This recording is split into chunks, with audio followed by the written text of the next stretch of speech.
Fala galera, bem-vindos a mais um episódio do Universo Generalista. Meu nome é Caio Hux Pirandelli. Meu nome é Bruno Marcella e hoje a gente está com mais um convidado, o Rafael Alight. Bem-vindo, Rafa. Obrigado por aceitar o nosso convite. Fala pessoal, Caio, Bruno, obrigado pelo convite. E bom dia, boa tarde, boa noite aí a todos os nossos ouvintes de vocês, no caso.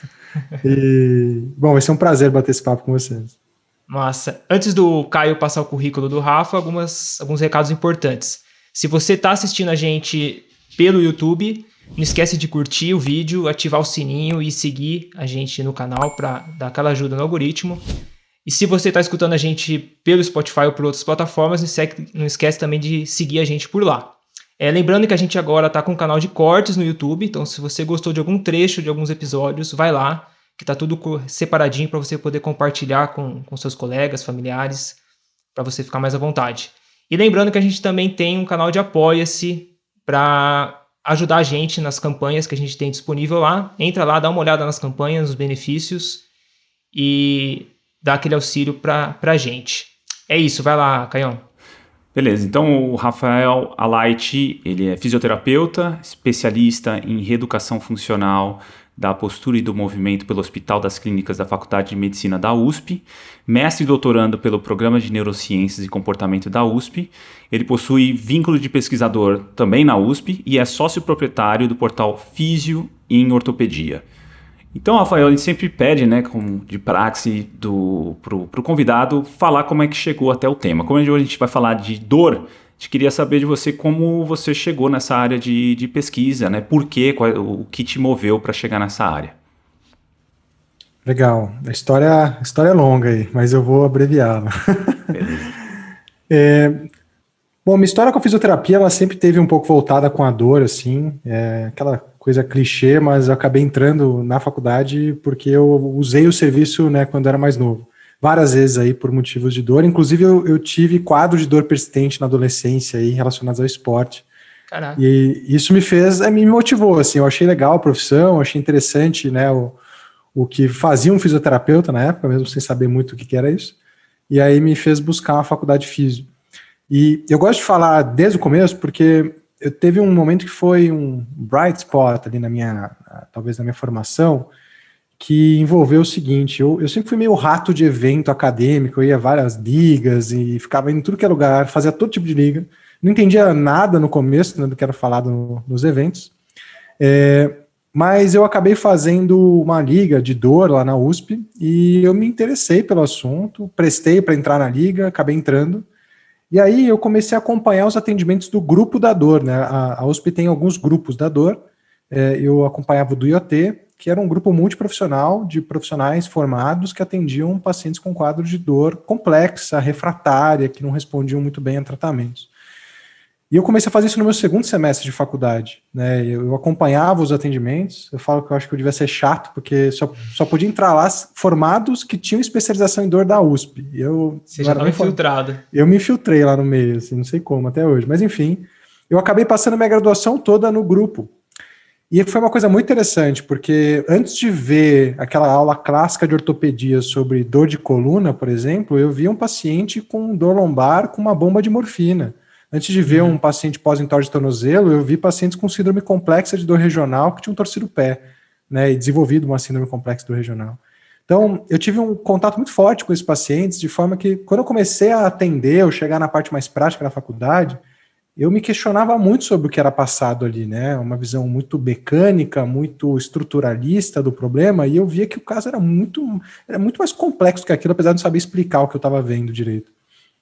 E isso me interessou, eu acabei buscando uma especialização que falava de aspectos de neuro, queria estudar neuro, pensei em fazer neuro, inclusive, né, especialização em neurologia, mas essa especialização que eu fiz, ela tinha uma proposta de usar conhecimentos de ciências do movimento, uma visão de comportamento motor muito interessante para atender pacientes como um todo, inclusive com dor.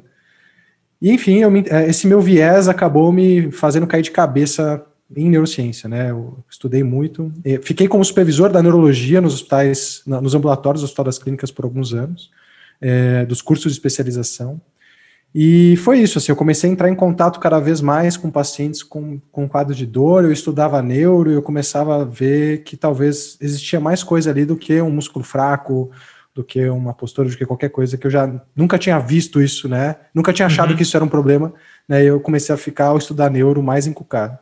Isso me levou para o mestrado, né, na área de neurociência e comportamento, onde eu estudei dor e aprendizagem numa perspectiva de comportamento motor. Meu doutorado foi o mesmo caminho, né? E agora eu estou no final do doutorado, né? Já acabei, só vou defender agora.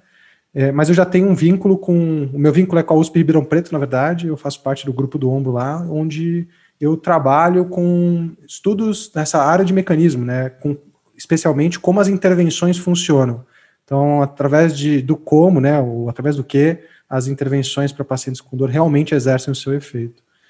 E, enfim, né? Esse foi um pouco do caminho que acabou me levando para querer entrar em neurociência, me fez cair em prática baseada em evidência e criar aí toda uma carreira de pesquisador enquanto eu atendia, enquanto eu era clínico, né, supervisionava atendimentos, eu atendia pacientes com dor.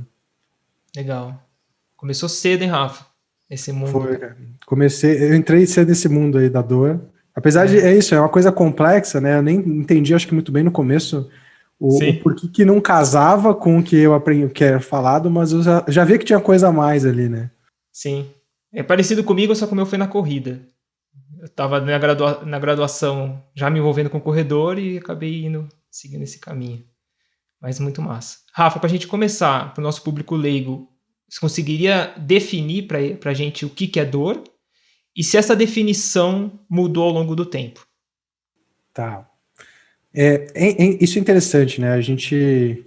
Para eu falar o que é dor hoje, sempre vale a pena a gente recorrer talvez à primeira definição que levou ao que a gente conhece hoje como ciência moderna da dor. E ela começou especificamente no século XVII, né? Quando um filósofo aí, chamado René Descartes, falou que ele estava tentando fazer uma proposta para falar que mente era separada do corpo. E aí, para fazer isso, ele usou a dor como exemplo. E o que ele disse foi que a dor é a forma que o corpo tem de avisar a mente que tem algo errado no corpo. Né? E ele desenvolveu uma filosofia em cima disso, né? Com várias premissas. E 400 anos se passaram e a gente sabe muito mais sobre como funciona o sistema de dor. A gente sabe que nomes que ele deu, explicações que ele deu, na verdade não acontecem, tem neurônios ali, né, existem conexões entre neurônios. Então a gente aprendeu muito em 400 anos. Mas ainda o senso comum da dor, né, no público leigo e mesmo entre muitos profissionais de saúde, é que a dor é um sinal de que existe uma lesão no tecido. É um sinal de que existe algo errado no corpo.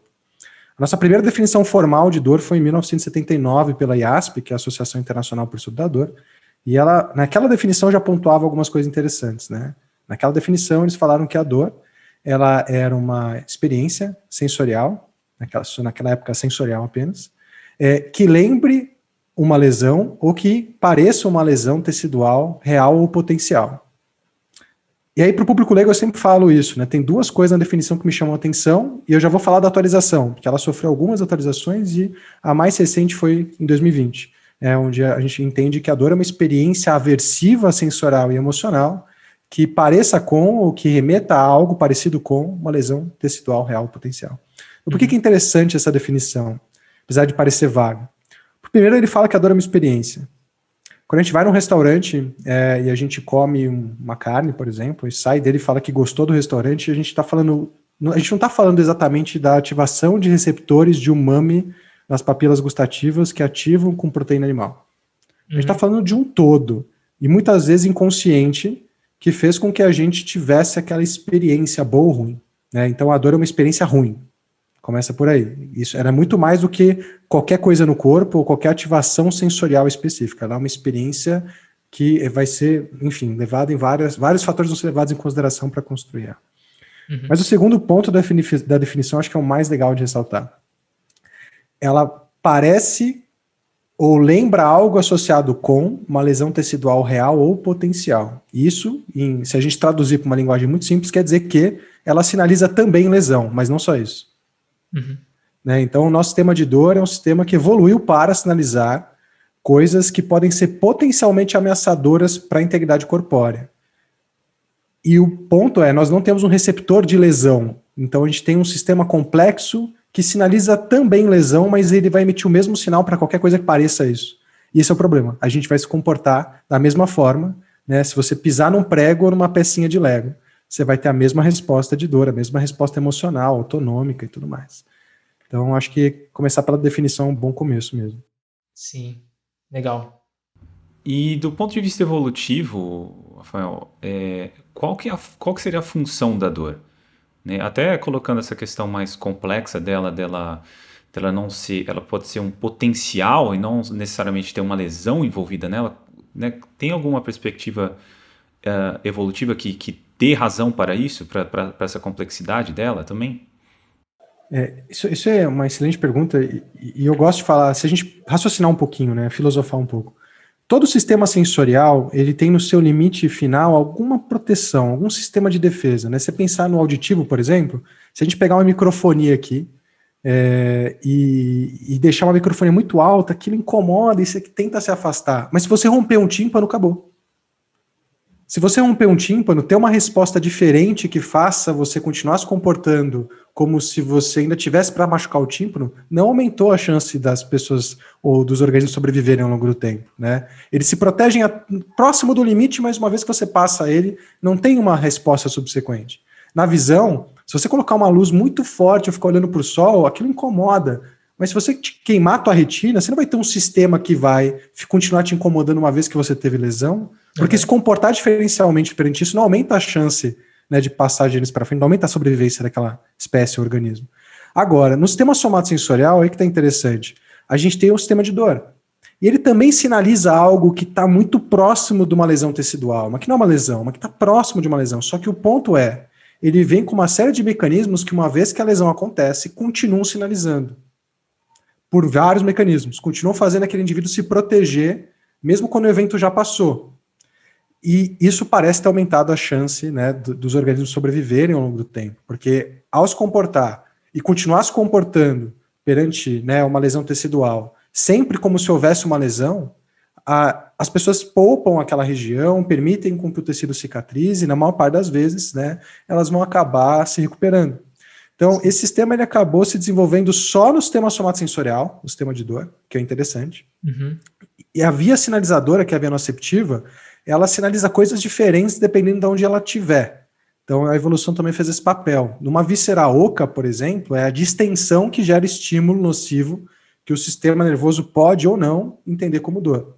Numa via sólida, é pressão, compressão ou química, principalmente, que gera estímulo nocivo. No sistema musculoesquelético, você vai ter normalmente coisas mais multimodais, então química em excesso, por excesso de, por exemplo, ácido, né? Processo inflamatório. Então, o ponto é que a evolução foi diferenciando essa sinalização desse receptor que capta coisas potencialmente ameaçadoras, e esse sistema desenvolveu uma série de estratégias para quando existe lesão, ele continuar sinalizando. Mas a gente sabe que tem uma série de condições onde, né, pode continuar havendo sinalização na ausência de lesão. Em muitos casos a gente entende isso como dor crônica, onde a dor passa a ser uma doença em si. E vão ter várias doenças que podem gerar sinalizações por mecanismos inflamatórios, por exemplo, mesmo quando você não tem uma lesão real no tecido. E a pessoa vai ter a mesma resposta de proteção, né, como se houvesse uma lesão, inclusive a ponto de, em algum momento, essa doença gerar lesão de fato, né? Então, é um sistema que, na média, protege as espécies, né? Na média, ele protege as espécies, assim como o medo, enfim.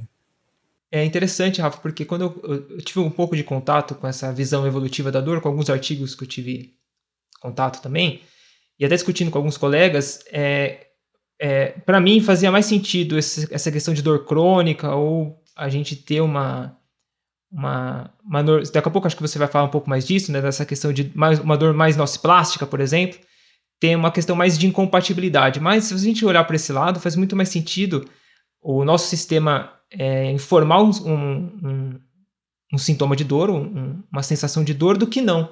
Então, talvez do ponto de vista evolutivo, eu acho que o próprio artigo trazia essa questão do sinalizador de fumaça.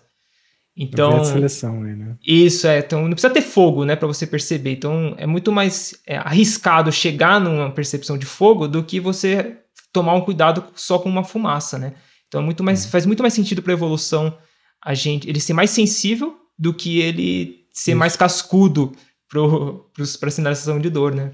Isso caiu minha ficha, faz todo sentido, né? Do ponto de vista evolutivo. E tem uma coisa até interessante que você levantou, Bruno, que desde talvez a década de 90, anos 2000, na tentativa de explicar como o cérebro funciona, muitos psicólogos, pesquisadores criaram modelos bayesianos para explicar o cérebro, não como um órgão passivo, mas como um sistema altamente preditivo, né? Eu odeio o modelo computacional para explicar cérebro, mas, enfim, ajuda, né? Ajuda a construir mapas mentais. E nesse sentido, vamos pensar no viés de seleção que você levantou. A gente sabe que a percepção é um chute, né? Um chute feito com base em informações esparsas aí que o cérebro coleta. E não tem prejuízo um indivíduo numa mata, né, bater o olho num cipó, achar que é uma cobra e fugir. Mas bater o olho no cipó e ser uma cobra, ele achar que é um cipó e ficar, tem prejuízo. Sim. Né? Então, talvez a evolução também tenha selecionado aí esse sistema por um viés de seleção. Aqueles indivíduos que não sinalizavam mais vezes, né, não tinham essa sensibilidade aumentada para sinalizar coisas que poderiam ser lesão, talvez não estão aqui. A gente está vendo só o viés de seleção, né? Exato. Só o nosso sistema visual que você bate o olho e sempre acha que é pior, né? Ele sempre acha que vai ser a cobra, ele sempre acha que vai ser uma coisa ameaçadora. Isso a gente está falando do Sapiens, né, Rafa? Mas isso é muito mais antigo, né? Do ponto Muito de vista evolutivo, né? Então a gente está falando, sei lá, de seres invertebrados, talvez, já apresentavam esses mecanismos. É complicado, assim, a gente extrapolar dor em animais não humanos, porque, vejam bem, assim, o padrão ouro para a gente inferir dor em humanos, animais humanos, é o relato verbal, ainda é o relato verbal.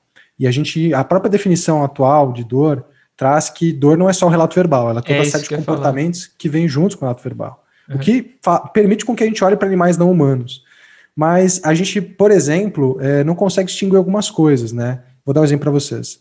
A visão behaviorista, por muito tempo, assumiu que a resposta que um rato tem em antecipação a uma ameaça de uma cobra e durante uma cobra era medo, porque o comportamento é o mesmo. Hoje a gente sabe que não é a mesma coisa. A antecipação é a ansiedade e ela, na verdade, usa outras vias cerebrais, né? E na presença do estímulo, isso é medo. Né, isso tem outras consequências, inclusive na dor, tem outras consequências modulatórias, né? A antecipação à dor tem uma grande probabilidade de amplificar ela, e o medo, que é a resposta perante a dor, normalmente tem um efeito analgésico induzido por estresse, e tem outras respostas. Então, é complicado, dá para a gente extrapolar para animais não humanos, até certo ponto, por exemplo, em muitos mamíferos, né, a gente vai ter uma similaridade em termos de neocórtex, né, o córtex pré-frontal é parecido em termos de função, mas tem uma certa dificuldade, né, de a gente extrapolar, porque na dor, o comportamento verbal ou a cognição, ela exerce um papel fundamental na modulação de comportamentos futuros, né? Afinal, se eu acho que dobrar minha coluna é perigoso porque explode uma hérnia, então carregar peso talvez seja perigoso também. E talvez eu deva evitar me colocar naquela academia porque lá eles não têm nenhum cuidado com relação a carregar peso. Então a mente humana, ela começa a fazer um encadeamento de associações cognitivas. Predições, né? Que talvez outros animais não consigam ter essa complexidade de resposta. Isso não é negar que animais não tenham cognição, eles têm. Né? Mas assim, a gente consegue talvez ter um nível mais complexo de cognição por causa do comportamento verbal. Perfeito. E cultural em geral, né? Eu acho que cultural, exato, né? Acho que a gente vai ter variações de percepção de dor e até de identificação do que é dor, deve variar muito de cultura para cultura, né? É uma coisa que a gente, inclusive, quer abordar aqui mais para frente na conversa. E a próxima pergunta, Rafa, seria, já que a gente definiu dor, trouxe esse aspecto evolutivo, muito se fala entre dor aguda e crônica. Você poderia dizer para a gente as principais diferenças e, pensando em relação à neurociência, para o tratamento desses dois tipos de dor, muda e quais são as possibilidades aí de tratamento para essas duas vias aí, de dor aguda e dor crônica? Tá. Bom, primeiro eu acho que para a gente poder falar sobre algo é legal a gente ter vocabulário, né? Os esquimós têm 11 nomes para branco, ainda é o mesmo branco, só que eles podem falar mais sobre branco do que a gente por causa disso. Então a gente dá algumas classificações sobre a dor, permite com que a gente fale melhor sobre ela. Hoje a gente usa basicamente 3 sistemas de classificação para falar sobre a dor, né? A classificação temporal. Até 2020, a gente simplesmente, isso é uma recomendação da IASP, falava que dor aguda era aquela que doía até 3 meses, e dores crônicas eram aquelas que passavam de 3 meses ou que eram recorrentes por mais do que 3 meses. Por quê? porque estatisticamente a maior parte das condições agudas melhora até 3 meses, né? Então, a probabilidade de que alguém com dor há mais do que 3 meses não melhore tão rápido, né, já classifica ele como uma outra população, que vai responder diferente daquele que tem dor aguda. E isso só com o tempo, né, Rafa? Só com o tempo, só sem com relação ao tratamento, tempo. né? Uhum.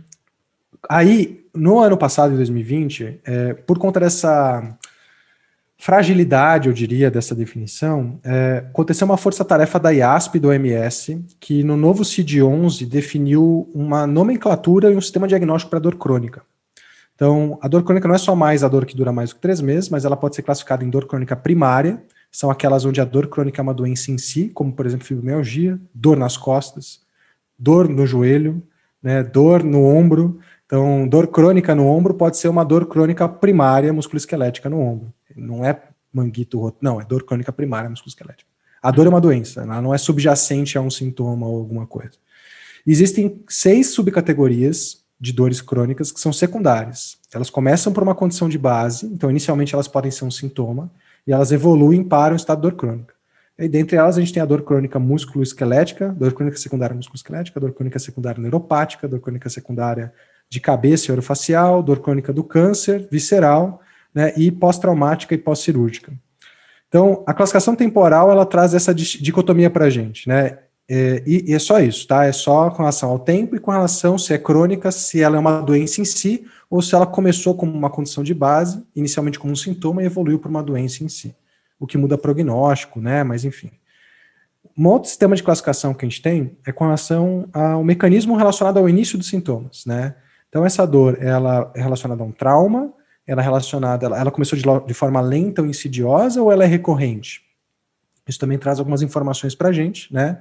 As dores relacionadas a traumas simplesmente têm uma probabilidade maior de ser associadas a uma lesão tecidual. Quando elas são recorrentes ou não traumáticas, a probabilidade é muito baixa. Uhum. Então, é muito provável que mesmo numa fase aguda, a gente não esteja diante de uma lesão que justifique aquela dor. Isso muda para onde a gente olha, na verdade, onde a gente deveria olhar. E o último sistema de classificação é com relação ao mecanismo de dor. Até 2015, 2016, existiam 2 mecanismos, né? A dor nociceptiva, que aqui advém da ativação daqueles receptores que a gente estava comentando, que são os receptores de estímulos nocivos ou potencialmente nocivos, e a dor neuropática, que vem de uma lesão do sistema somatosensorial ou nervoso, né? Que envolve alguma parte do sistema somatosensorial. O que aconteceu na literatura é que esses 2 mecanismos de dor não conseguiam explicar a manifestação clínica de muitos casos de dor agudas e crônicas, né? Tinha muito caso de dor aguda do tipo, agora na pandemia, um indivíduo que, no momento de, isolamento social, privação de sono, longos períodos de sedestação, inatividade física e estresse, começou a ter uma dor lombar inespecífica, né, difusa durante sedestação prolongada. É uma dor nociceptiva? Será? Não tem característica de dor nociceptiva. A gente não consegue explicar isso por alguma coisa no tecido acontecendo. Se esse cara tivesse... A dor nociceptiva é quando tem alguma lesão tecidual, podemos dizer assim. Não necessariamente lesão, porque nocicepção não é só processo inflamatório. Por exemplo, se eu colocar uma articulação numa amplitude extrema, eu gero nocicepção. Uhum. Isso pode gerar incômodo. Então, dor nociceptiva, ela tem algumas subcategorias, mas nem todas são químicas. Uhum. E aí, por exemplo, eu posso ter nocicepção aumentada se eu tiver em privação de sono. Aí minha via nociceptiva fica aumentada. Então, a dor nociceptiva, a definição dela está no receptor. Isso. Ativação de receptor. Quando a gente começa a falar que a atividade da via nociceptiva está alterada por algum motivo, a gente está entrando no outro mecanismo. Uhum. Como não explicava bem, então o pessoal começou a usar um fenômeno neurofisiológico para explicar dores que não se enquadravam nesses, né? Para todo o sistema sensorial pode acontecer um fenômeno que a gente chama de sensibilização, né? Uma amplificação da resposta neuronal daquela via. Isso acontece na audição, visão ou na nocicepção. Se andar na areia quente da praia, aquilo é sensibilização. Ela começa morna, vai ficando quente, você está correndo dali a pouco. Uhum. E a mesma temperatura da areia, né? Ela não mudou. O que acontece é que, às vezes, esse processo de sensibilização acontece na medula, no tronco cefálico, no cérebro, em vias mais altas nociceptivas. E o indivíduo, a pessoa com esse processo, pode começar a apresentar uma nocicepção aumentada na ausência de algo na periferia. Esse é um fenômeno, sensibilização central, que por muito tempo foi chamado de um terceiro mecanismo. E, inclusive, foram dadas explicações que todo paciente com dor persistente tinha sensibilização central. O que aconteceu ao longo do tempo foi que as pesquisas começaram a mostrar que esse é um fenômeno que acontece tanto em paciente agudo quanto crônico. Um paciente que torceu o pé agora e começou a apresentar uma dor espontânea na planta do pé, difusa para a lateral dos fibulares ali, para a lateral da perna, né, muita sensibilidade, isso é sensibilização central. Né, isso é um nível ali da medula de L5-S1 que está sensibilizado. Né, o cérebro está entendendo que informações de outros lugares são nocivas e está projetando dor de volta. E aí, o que aconteceu foi que, como a sensibilização central não explicava tudo, criaram um terceiro mecanismo, que é chamado de dor nociplástica. Dor nociplástica não quer dizer dor crônica, ela pode acontecer em casos agudos também, não é específica de dor crônica, mas a definição ainda vaga, que precisa de uma melhor, né, uma coisa mais precisa, fala que a dor nociplástica é uma alteração da sinalização nociceptiva ou do processamento da nocicepção na ausência de ativações do receptor, ou seja, de alguma coisa lá no tecido, e na ausência de uma lesão do sistema somatosensorial. É como se o sistema de dor alterasse o seu funcionamento. E ela é vaga porque isso pode acontecer por conta de fatores relacionados ao estilo de vida, que eu acho que a gente vai conversar, mas isso também pode acontecer por fatores cognitivos e emocionais. A pessoa antecipar, por exemplo, que vai doer, facilita a ocorrência da dor. Um sistema sadio não causa dor, mas um sistema disfuncional de um paciente que tem dor crônica, isso pode ser suficiente para o paciente ter dor, inclusive. Tem relatos disso. Tem. Pacientes com dor lombar crônica que imaginam se movimentar e sentem dor, só de imaginar. Né? Porque o cérebro, de fato, já não funciona diferente nesses pacientes. Então, esses três subsistemas, eles ajudam a gente a falar sobre a dor, tá? Mecanismo, tempo e início de sintoma. E aí, com relação ao que você falou, Bruno, é diferente, obviamente, o tratamento. A gente tem que pensar que boa parte das dores agudas vão ter um prognóstico de melhorar sozinhas. Né? A maior parte das dores vão melhorar sozinhas. Mas, bom, o atendimento hoje para pacientes com dor aguda, muitas vezes vai envolver você ajudar o paciente a manejar sintoma, né? Ajudar ele a passar por esse período de história natural bem, talvez controlar alguns fatores de risco para ele não cronificar ou diminuir a chance dele cronificar. E também, nem todo paciente com dor crônica é aquele paciente complexo que a gente entende, né? Às vezes aquele indivíduo que corre, e aí toda vez que ele corre, ele sai com um incômodo no joelho que fica doendo ao longo daquele dia e no dia seguinte melhora. Se ele faz isso por mais do que 3 meses, ele é uma dor crônica. Ele é considerado dor crônica, né? Então, assim, não dá para generalizar. Acho que por um tempo falava assim, a dor crônica é complexo, envolve um monte de mudança no sistema nervoso, dor aguda é sempre o tecido. Falando melhor sobre a dor e usando essas terminologias, a gente entende que existe uma complexidade um pouco maior ali, que a gente tem que levar em consideração. É curioso. A gente, como terapeuta, pega alguns casos bem particulares. Eu lembro de uma paciente que me marcou. Na época, eu nem estudava muito essa questão de entender a neurociência da dor e tudo mais. Mas ela era uma corredora que ela lesionou numa largada de prova na cidade dela, aqui em Limeira, que eu tô gravando aqui em Limeira, e foi aqui na cidade. E ela morava ali perto da largada. E era uma lesão no quadril, e toda vez que ela passava no trajeto, ela sentia dor. E ela veio comigo com relato de dor. Mas ela não sentia essa dor em outros momentos, ela só sentia a mesma dor quando ela passava naquele ponto que ela sentiu, que ela lesionou. Era uma prova que ela estava se preparando e tudo mais. Então ali já me despertou um olhar, falei, caraca. E quem é da clínica já percebe isso também, né, Rafa? Que a gente tem essa noção que é muito mais do que alguma coisa tecidual, mecânica, né, biomecânica. Tem uma coisa além disso, né, como você trouxe até aqui. Muito legal. E só um adendo, tá? Desculpa só interromper, cara, mas assim, isso não quer dizer que o tecido e o movimento não tenham o seu papel. Claro. A ideia do modelo, né, a gente dá uma explicação hoje multidimensional para falar sobre a dor, é que, na verdade, os modelos que tentam falar que dói porque existe uma lesão, porque o movimento está errado, eles não conseguem explicar isso bem. Né? Isso não quer dizer que o tecido ou o movimento, de novo, não tenham influência na dor das pessoas. Só traz mais complexidade para essa questão, né, dessa conexão do cérebro com o restante do corpo, vamos dizer assim, né?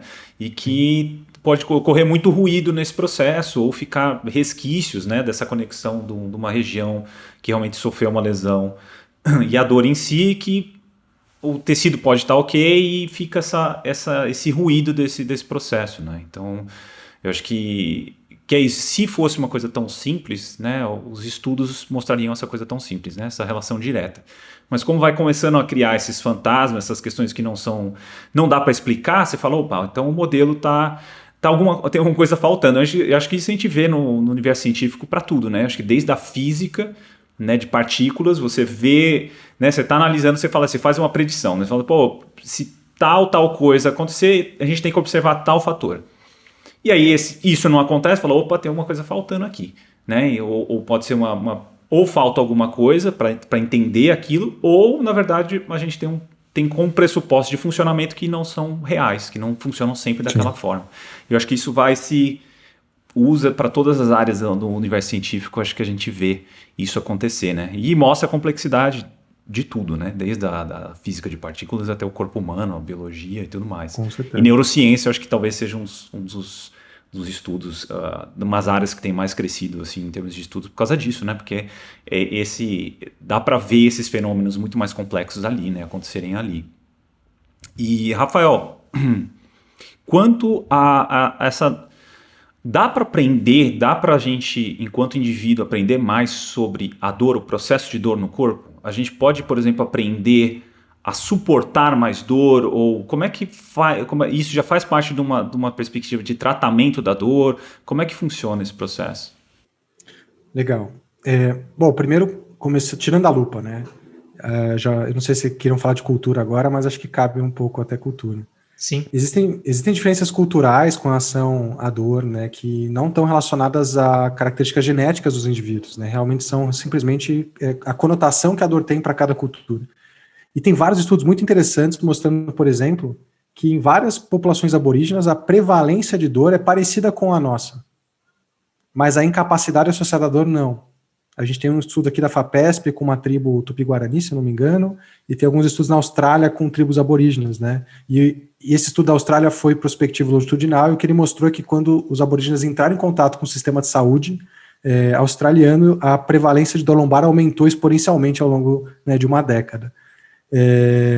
A prevalência de dor lombar incapacitante, eu quis dizer, né? Ela já existia, só que a incapacidade não era incapacitante, ela foi ficando mais incapacitante. Então, existem diferenças com relação à cultura. E aí tem muita discussão, porque parece que existem algumas populações que têm, por exemplo, uma vulnerabilidade maior, uma sensibilidade, um limiar mais baixo, outras têm um limiar mais alto. Existe uma discussão aí que a gente não sabe se é causa ou consequência de seleção artificial, né? No esporte, o limiar de dor do esportista, muitas vezes profissional, é mais alto, e a tolerância, as estratégias de tolerância dele também são muito melhores. Se o indivíduo que tem isso persiste no esporte enquanto os outros saem, ou se ele adquire isso, é uma resposta que a gente não tem ainda. Uhum. Mas o ponto é que, enquanto o limiar de dor é um fenômeno biológico, neurofisiológico, e, portanto, vão ter variações entre as pessoas, mas essas variações não são tão grandes assim, o que vem depois daí tem uma alta individualidade. Então, a tolerância à dor, por exemplo, é um construto psicológico. Assim, o ponto que a pessoa fala, não vou fazer, ou eu vou parar de correr, quebrei na corrida, putz, estava doendo. Não vou fazer esse exercício numa reabilitação. Isso é um ponto psicológico. Algumas culturas têm uma tolerância baixa, ocidental, né, nossa e americana principalmente. Outras culturas têm uma tolerância muito alta, como os orientais, por exemplo. E o fenômeno que media essa tolerância parece ser o senso de controle sobre a origem do sintoma, né? Tem algumas evidências disso. Eu acho que faz todo sentido, porque a gente começa a entender que uma coisa é a sinalização neurofisiológica, outra coisa é a percepção de dor, e outra coisa são as respostas emocionais e comportamentais que vão acontecer no indivíduo que tem dor. Se eu acredito que a dor é uma lesão e que se eu me movimentar mais vai piorar a minha dor, faz todo o sentido, é senso comum que eu deveria me proteger e ficar quietinho. Agora, se eu entendo que a dor é um processo que eu forcei um pouco demais, ela vai passar, isso vai ter outra conotação e vai modular meu comportamento de outra forma. O que a literatura parece mostrar é que boa parte das mudanças entre as pessoas, né, agora, cultura a gente está falando de uma população, mas colocando a lupa, quando a gente começa a ver mudanças interindividuais, elas estão muito relacionadas a estratégias, a coping skills, né, que são estratégias para lidar com a dor, a tolerância à dor e a aspectos relacionados a crenças, emoções e comportamentos associados com a presença de dor. Nesse sentido, eu posso dizer que isso é altamente treinável, né? Óbvio, a gente tem traços de personalidade, por exemplo, que são um pouco mais fixos, né? Pessoas catastróficas vão ter algumas tendências a lidar de uma forma com isso, pessoas que têm um traço de ansiedade, ou têm até um transtorno de ansiedade generalizada, vão ter outras tendências para lidar com isso. Mas o ponto é que esses são os pontos que parecem ser treinados ou treináveis, né? E parece que, né, boa parte do processo da reabilitação em muitos pacientes envolve, no início pelo menos, a gente ajudar os pacientes com esses fatores. O paciente que tem dor crônica há 10 anos, incapacitado, ele tem uma série de crenças sobre o que é aquilo e o que ele pode ou não pode fazer, ele mudou todo o comportamento dele, às vezes, de como cortar um bife até o que ele pode fazer, ou onde ele pode ir, ou quanto tempo ele pode ficar de pé. Né, e isso vai colocando ele numa espiral que só deixa ele mais incapacitado, mais isolado socialmente, né?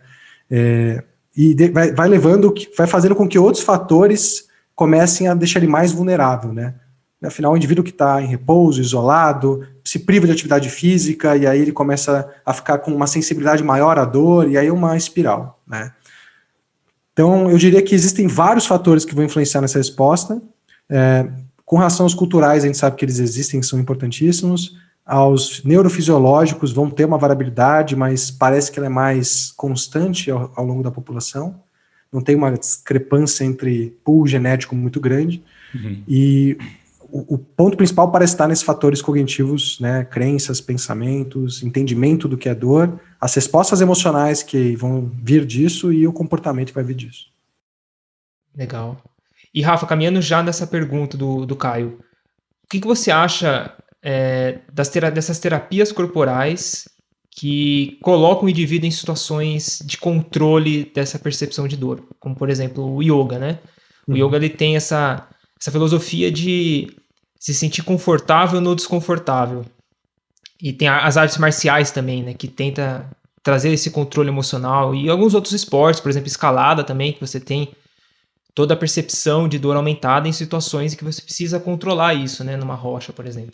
Você acha que esses tipos de terapias têm transferência para a vida do indivíduo, para outros momentos que ele pode ter contato com sintomas de dor? Ou não existe essa transferência? É realmente mais da prática individual? Eu acho que tem um ponto antes aí, que existe uma diferença entre uma terapia, por exemplo, ela, em média, funcionar para aquela população, né, que a gente chama de eficácia. Então, na média, eu fazer exercício em comparação com receber massagem funciona mais para melhorar a dor de pacientes com dor, por exemplo, dor crônica. E tem uma diferença de algo funcionar e da explicação de como algo funciona. Isso é importante, né, porque as explicações de como as coisas funcionam muitas vezes estão baseadas nos modelos que o Caio falou, né, e os modelos, o que eles são?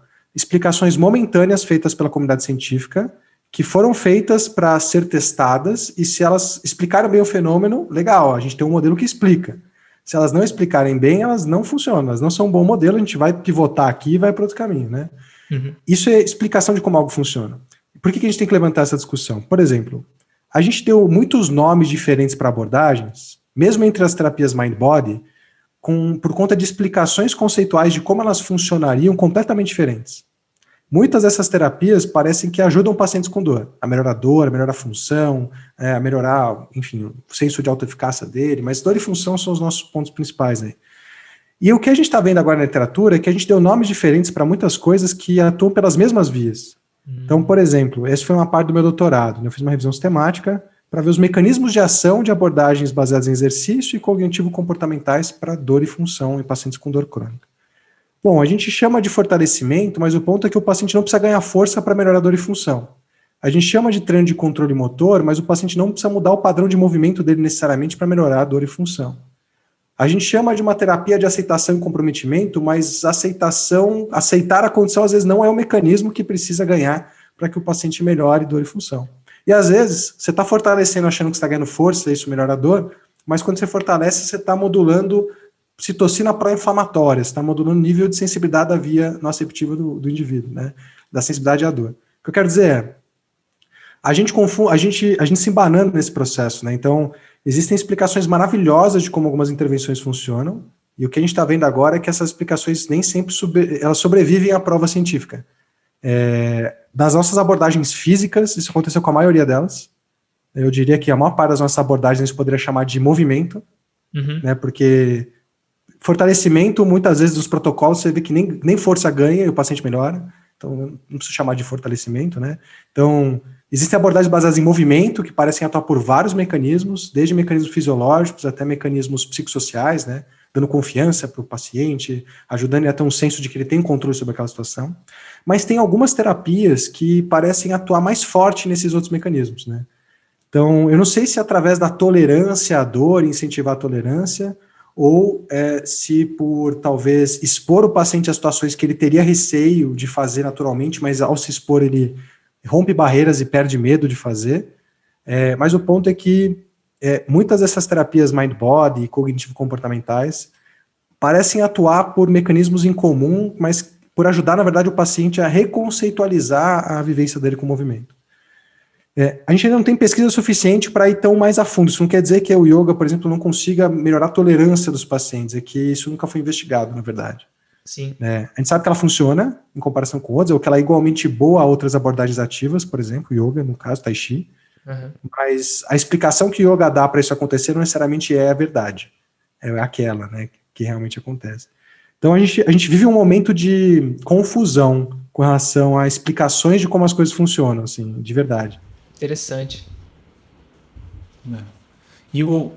E assim, da parte de estudo da dor, a gente pode elencar algumas coisas do estilo de vida contemporâneo, né, que influencia no aumento de percepção da dor, né, tipo sono, alimentação, sedentarismo, tudo isso a gente tem estudos que mostram que eles mudam a percepção de dor.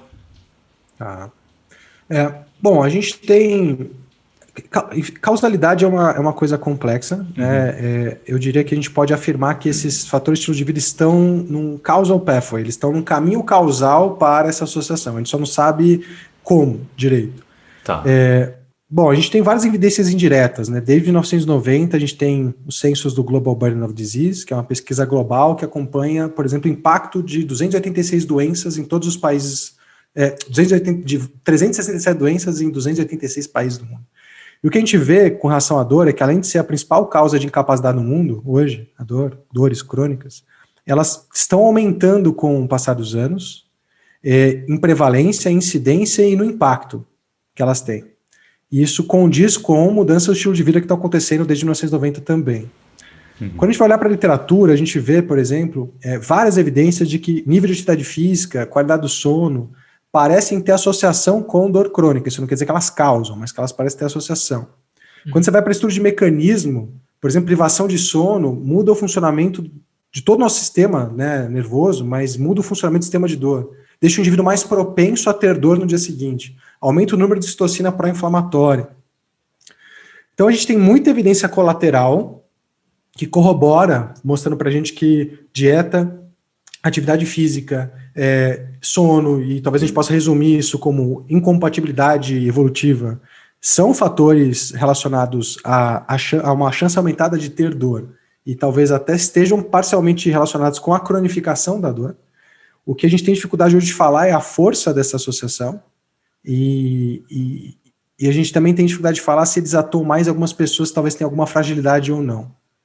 Porque é probabilístico, né? A pessoa pode ter uma vida horrorosa, isso não quer dizer que ela vai desenvolver dor, é probabilidade. Mas a gente vê que a literatura vem trazendo que estilo de vida parece estar no caminho para uma chance aumentada de ter dor, parecem estar associados com a cronificação de alguma forma, com alguma força que a gente não sabe falar muito bem. E parece que parte da melhora do atendimento de pacientes com dor está relacionada à mudança desses fatores, né, em certo grau. Ou que, pelo menos, olhar para isso pode ser um bom caminho, né? A gente tem algumas abordagens, como, por exemplo, entrevista motivacional.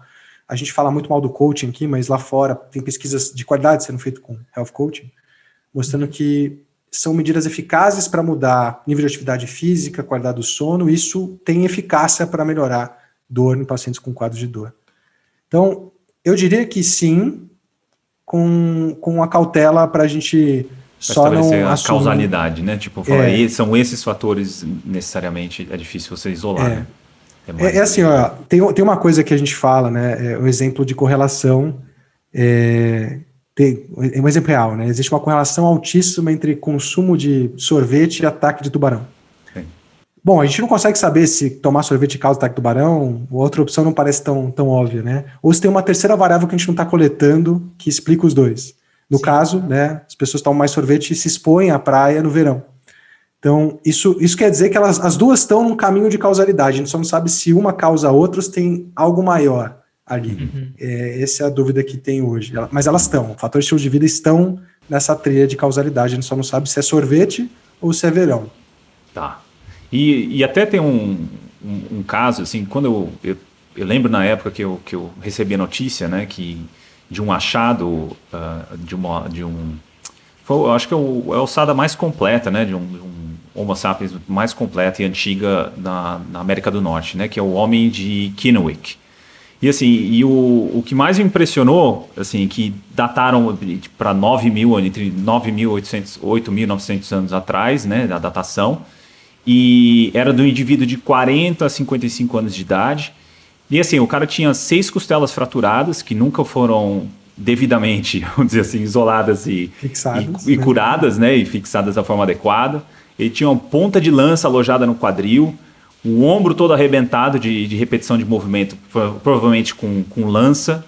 Tinha, eu acho que, dois calos ósseos no crânio. Assim, o cara... Assim, isso não era a causa da morte. Não era a causa da morte. O cara ainda estava assim, há um bom tempo, né? E aí eu fico imaginando qual é a modulação desse indivíduo com dor, né? Qual é a relação dele com a dor? Porque... o quanto que a gente, né, essa parte cultural mesmo, até da relação... Eu imaginei sempre o indivíduo hoje urbano, né, com essas lesões sobrevivendo, assim, né? Então, essa modulação desses indivíduos tem que ser diferente, né? Assim, tem que ter uma percepção, uma noção diferente da dor, ou uma significação da dor, ou enfim, são vários fatores, né? Porque senão o cara, enfim, não tem nem por que levantar, né?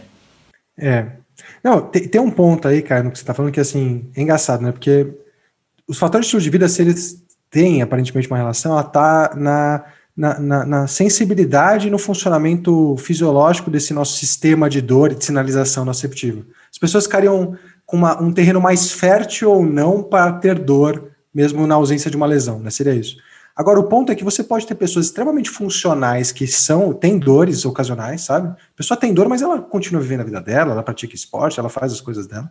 E você vai ter pessoas extremamente incapacitadas associadas com a dor. O nosso melhor modelo atual em dor, para explicar por que as pessoas desenvolvem dor crônica, incapacitante, não a dor crônica, mas a incapacidade crônica associada com a dor. É o modelo de medo e evitação, né? O que ele fala? É um modelo bem robusto, na verdade, porque as premissas deles estão sendo investigadas há muito tempo e elas estão sendo suportadas pela evidência científica, né? Que, dado que o indivíduo tem dor, ele pode, na verdade, ter duas respostas principais. Se para ele a dor tiver uma baixa percepção de ameaça com relação à dor, ele vai priorizar continuar fazendo as coisas que são valorosas para ele, que reforçam ele, e na verdade ele não vai desenvolver incapacidade, né? Então é aquele corredor que tem dor para correr, mas continua correndo com dor, e tudo bem. Ele segue a vida, ele nem se importa muito. Mas você vai ter pessoas que, dado que eles têm dor, eles vão perceber a dor como algo extremamente ameaçador. E eles vão mudar todo o comportamento deles, tudo que a gente falou de respostas cognitivas e emocionais para isso, né, para tentar modular a dor e minimizar a dor. E aí existe uma coisa de concorrência entre comportamentos, né? Porque se eu não vou na festa, eu não fui na festa. Não tem como eu estar e não estar na festa, a não ser que eu esteja online na festa, né? Então, a pessoa que vai evitando de fazer coisa, vai se poupando, ela acaba interferindo na sua atividade diária e ela vai ficando incapacitada. Esse que é o ponto. E olha que interessante, então, o que a gente tem aí na literatura. Vários fatores influenciam na chance de ter dor, ou ter mais ou menos dor, mas a incapacidade parece estar muito mais associada com esse entendimento e com as respostas emocionais e comportamentais que o indivíduo tem. A ponto de hoje, a gente poder olhar para o indivíduo com dor aguda e predizer com uma certa sensibilidade se ele vai ou não cronificar, olhando só para esses fatores. Se eu olhar só para esses fatores, eu consigo ter uma chance, uma sensibilidade razoável para falar se daqui a um ano ele vai continuar tendo dor na lombar ou não. Só para esses fatores emocionais, cognitivos e comportamentais. E eu acho que pode... Fala, Bruno. Você acha que cai, Rafa, numa condição de opção, a partir do momento que você tem uma opção de tratamento, por exemplo? Ou você deu o caso dos aborígenas. Aumentou a incapacidade deles, né? Aumentou a incapacidade por eles terem acesso ao tratamento, você acredita? Ou não influencia, tipo... provavelmente ele já continuava incapacitante, mas essa questão de ter opção de ter o tratamento não influencia em como lidar com a dor.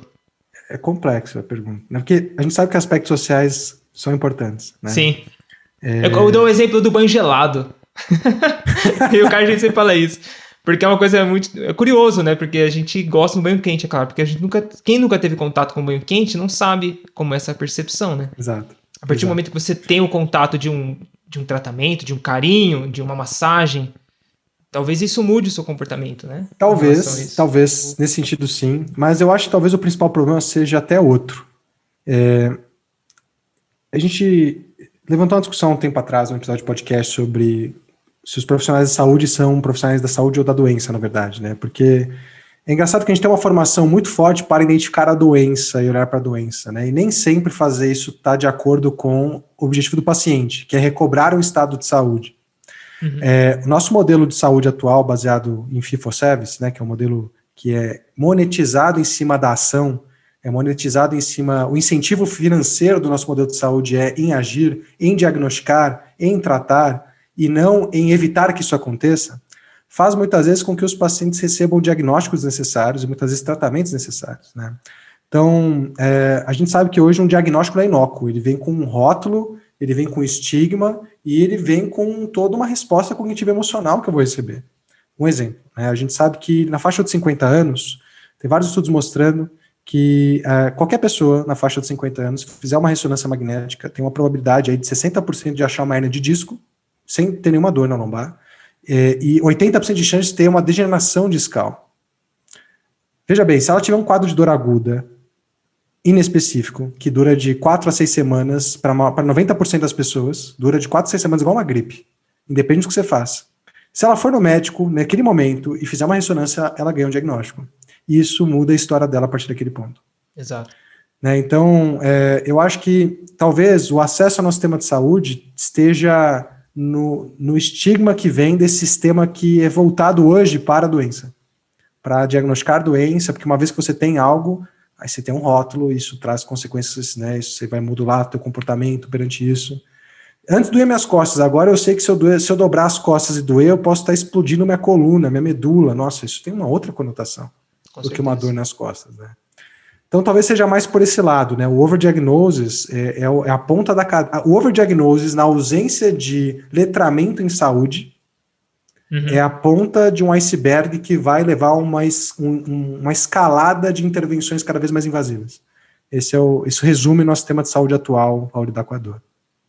Perfeito. E acho que casa com a próxima pergunta, porque a gente gostaria de saber o que você acha da preparação dos profissionais da saúde, isso eu estou dizendo ortopedistas, neurologistas, físio, profissionais de educação física, principalmente, que é um público assíduo aqui nosso, em lidar com a dor. Você acha que eles estão preparados ou ainda eles estão no modelo ainda cartesiano, antigo, de uma via só?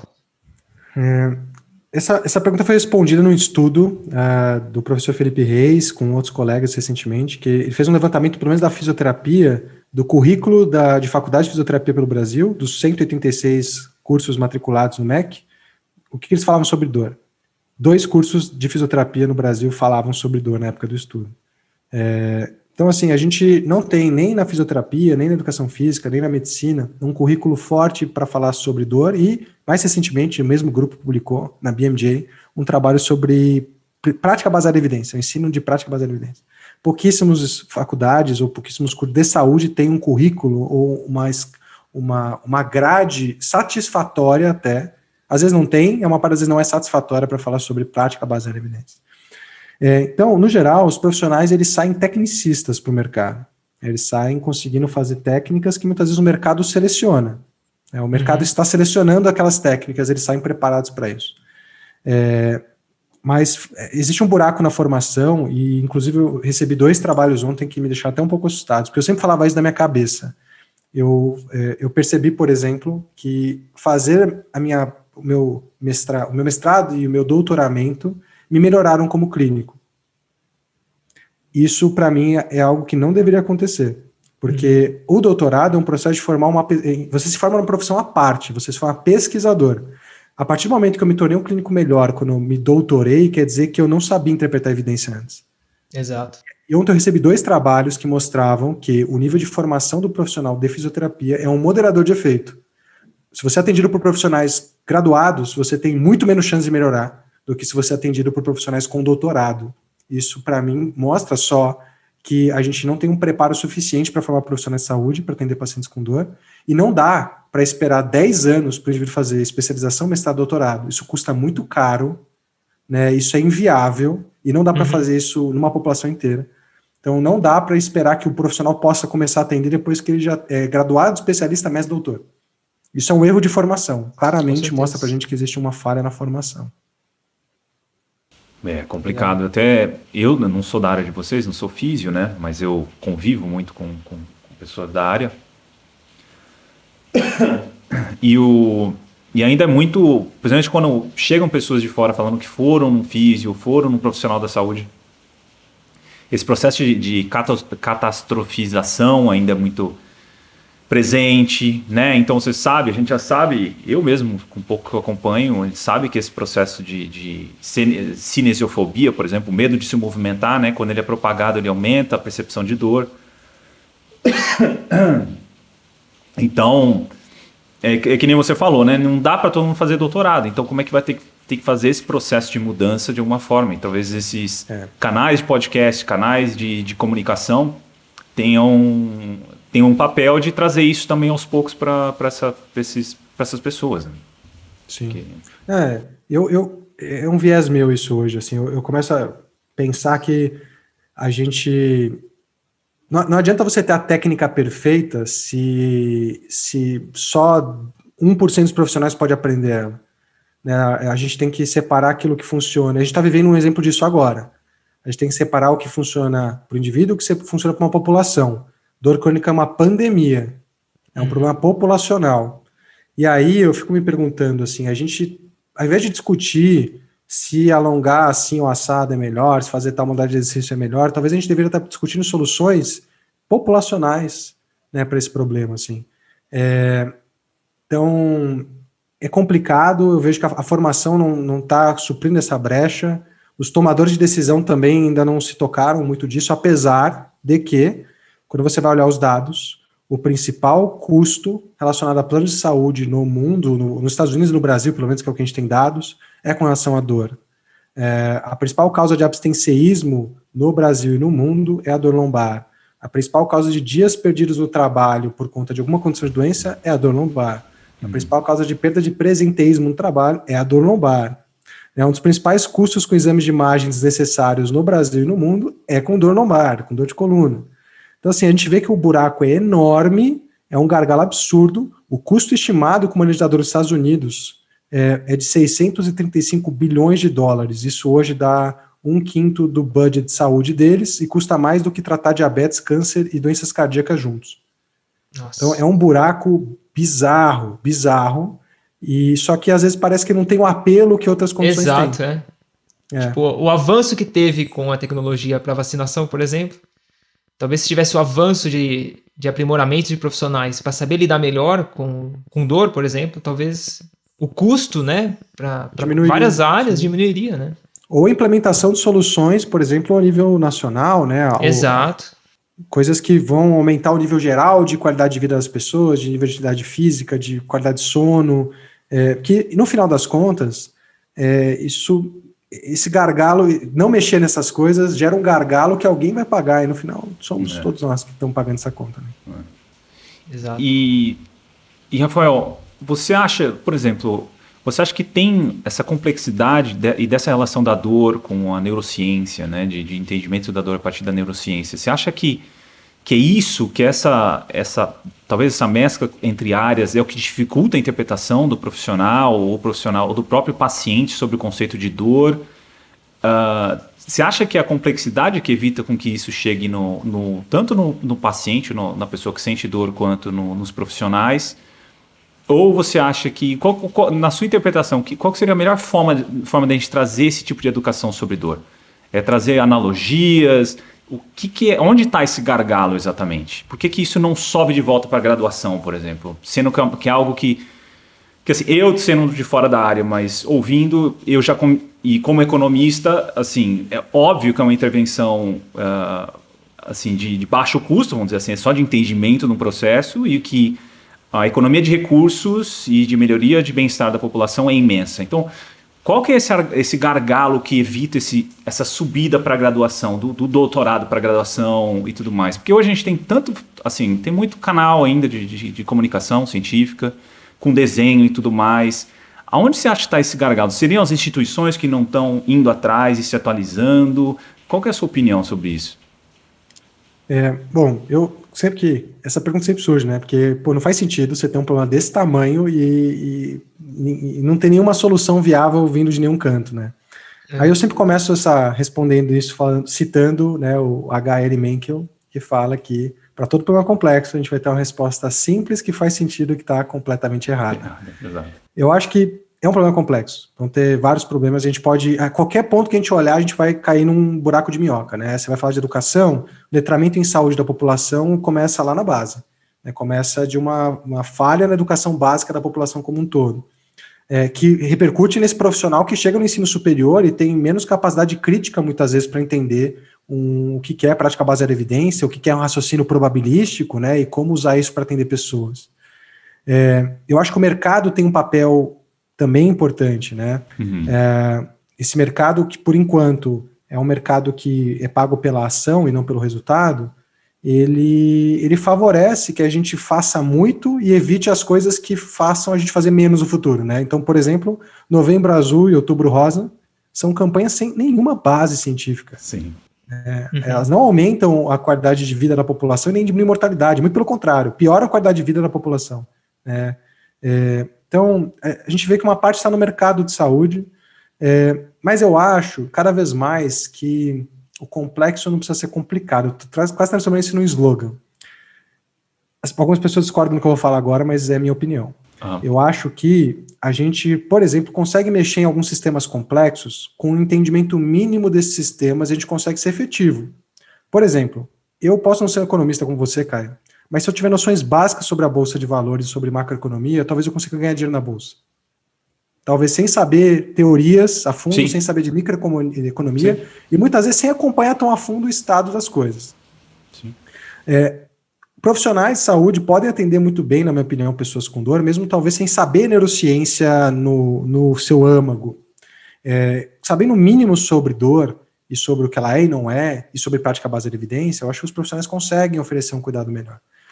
Mas quando a gente fala de população, existe sempre uma aversão à mudança em todos os sentidos, né? É sempre difícil mudar, é sempre mais fácil manter o status quo. Então, talvez o problema seja a forma como a gente está tentando fazer isso. Por exemplo, eu por muito tempo li muito, estudei muito intervenções nudge, né?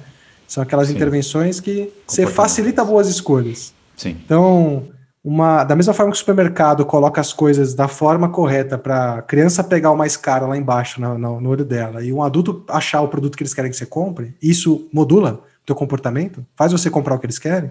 Se a gente facilitasse boas escolhas, né, na população, se a gente facilitasse ou dificultasse escolhas ruins, talvez se fosse a forma mais barata e fácil de fazer as pessoas, no geral, tomarem escolhas melhores, né? Por exemplo, tem um estudo na Austrália, onde eles começaram a colocar parâmetros de normalidade em ressonância magnética. Então, você tem uma hernia de disco. Bom, isso está dentro do que é esperado para sua faixa etária como algo normal. E eles estão acompanhando para ver se isso muda a busca por serviço de saúde em 12 meses. O dado preliminar é que muda absurdamente. Uhum. Da mesma forma que você olhar, você nem entende o que é testosterona, mas você olha e fala assim, tá normal. Uhum. Acabou o teu problema. Tem uma hernia de disco. Nossa, 80% da população com as suas características também tem, e isso não condiz com o seu sintoma.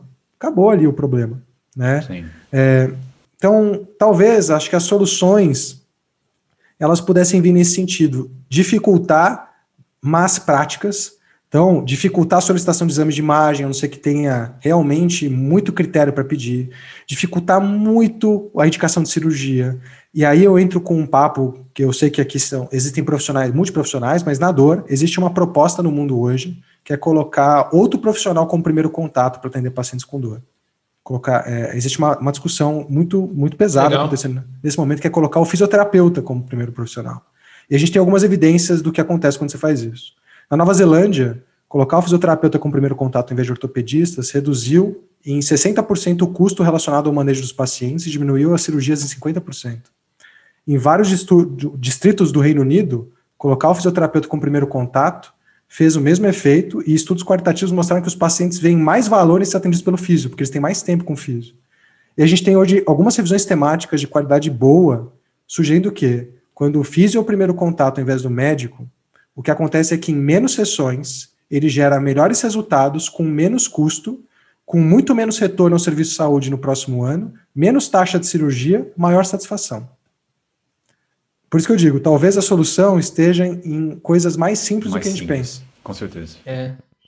E eu, Rafa, eu acho também, acrescentar um pouquinho na sua abordagem, que realmente acho que essa ponta da flecha aí tem um grande peso, né, que é esse primeiro contato.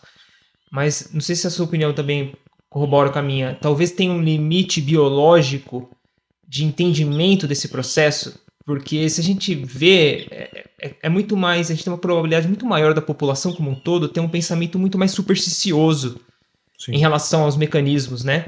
E acho que para a dor não é diferente. Então, acho que vai ter um limite do indivíduo acordar com a dor e ele não associar com o colchão, do que o indivíduo acordar com a dor e ele, peraí, deixa eu ver, qual a probabilidade de eu ter essa percepção de dor?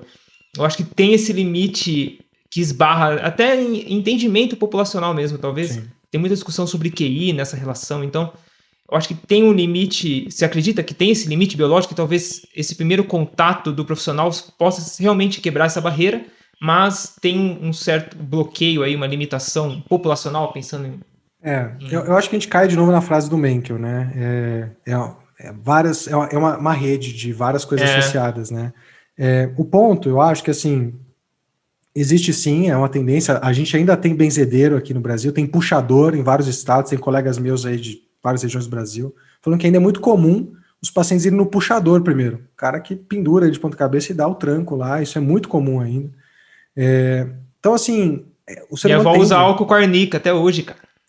Tudo álcool com arnica. O ser humano, ele tende a ser supersticioso, assim, realmente é uma tendência da nossa espécie, né? Eu acho que talvez a gente também, por um lado, do lado, né, que se baseia ou tenta se basear em evidências, ficou muito forte com a ideia de que a gente tem que quebrar crenças das pessoas, né? E hoje o que a literatura sugere, na verdade, é o oposto, não é o oposto, mas é algo no caminho do meio, digamos assim. Isso. Não tem problema o meu paciente com dor lombar achar que ele tem uma hernia de disco, talvez ele tenha. O problema é ele mudar o comportamento dele perante ela. Ele fala assim, nossa, porque eu tenho ela, eu não posso dobrar a coluna. E às vezes isso não é consciente, né? Então, tudo bem as pessoas terem superstições. O grande problema é o que vem depois. E o que vem depois tende a ser o que o sistema de saúde fala. Esse que é o pronto. Exato. Você vai ter o puxador falando lá, mas no final das contas o cara vai acabar caindo no sistema de saúde. E aí talvez não seja só a ponta, não seja só o primeiro contato. Aí a gente precisa talvez de promoção de saúde, boa promoção de saúde. E talvez a gente precise de uma promoção de saúde individualizada num nível que a gente só consiga com inteligência artificial.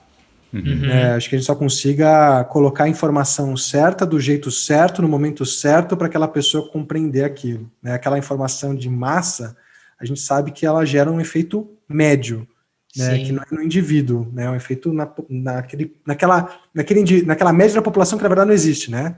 Tirar a média de uma população é um indivíduo que não existe. Então, talvez a gente precise de soluções também para essa parte de educação, com certeza. Massa.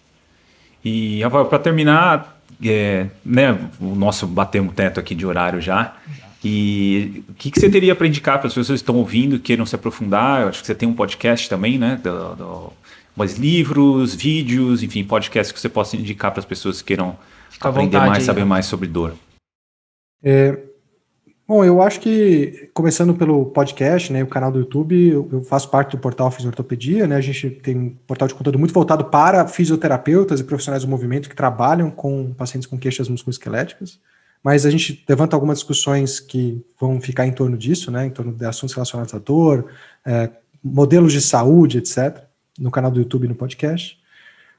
Livros, a gente tem, eu acho que vários livros interessantes para todos os níveis de vontade, né, desde talvez livros para pessoas leigas, como o Explain Pain, ou como o Pain Arts, ou da dor. Então tem vários livros que contam vários exemplos anedóticos para a gente entender meio que os limites desse sistema, né? Os limites desse sistema de dor, como que ele funciona. A gente vai ter livros mais complexos que falam um pouco sobre o funcionamento desse sistema. Um ótimo exemplo é um livro da IASP, inclusive, é um livro do Apgarian, que é um dos maiores neurocientistas que a gente tem hoje de dor no mundo, né, que estuda neurociência da dor, que é um livro que ele fala como que o cérebro muda ao longo do tempo e como isso tem a ver com o processo de codificação. Então, livros e artigos, eu acho que a gente vai ter um material vasto aí, mas para os curiosos de plantão, eu sugiro entrar no site, né, do Institute for Health Metrics and Evaluations, que é o instituto que faz o Global Burden of Disease, a pesquisa que eu comentei epidemiológica. Vocês podem acessar as ferramentas do Global Burden e vocês podem ver no mundo e no seu estado, no seu país, como anda ou quais são as principais doenças que levam à incapacidade. Então, se vocês quiserem ver em tempo real o impacto da dor no mundo, em cada lugar, fiquem preparados para ver um mundo pautado aí em dor lombar como a principal causa de incapacidade no mundo, né? E a gente pode ver em tempo real como é que está esse mapa aí. Interessante. Legal. A gente vai deixar na descrição do episódio os links, né, para os materiais todos. Então, quem está ouvindo aí pode checar tudo por lá.